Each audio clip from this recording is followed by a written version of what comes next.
হে কেশব, তুমি আর কতদিন চোখ বন্ধ করে থাকবে? সদ্য বেড়ে ওঠা ফুল বোঝে না বিভিন্ন অছিলায় পুরুষ আত্মীয়র বিভিন্ন রকম ছোঁয়া।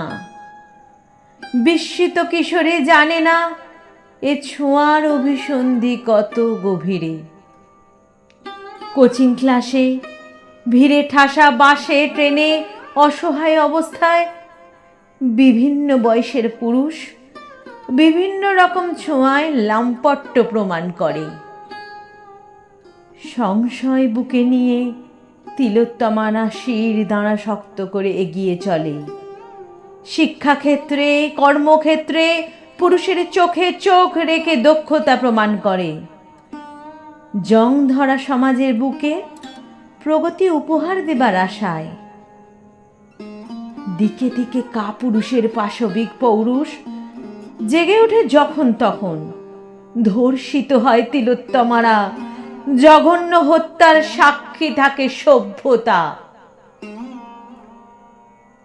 ভাঙা চোরা মনে যেসব ফুল বেঁচে থাকে, বেঁচে থেকে তারা প্রতিদিন মরে।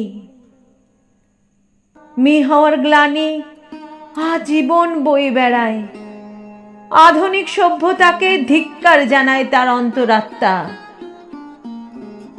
হে মাধব, তুমি কোথায়?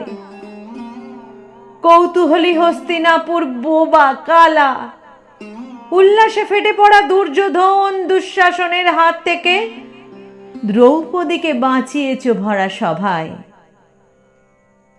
দ্রৌপদীর জন্য যা পারো এ যুগে তিলোত্তমাদের জন্য কেন পারো না? কেন কেন?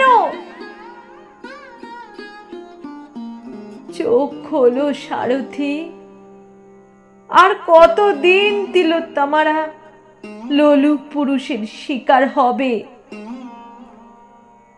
প্রকট হও হে মধুসূদন, সুদর্শন চক্রের আঘাতে আঘাতে ছিন্ন ভিন্ন করে দাও ধর্ষকের খড়গ কৃপাণ।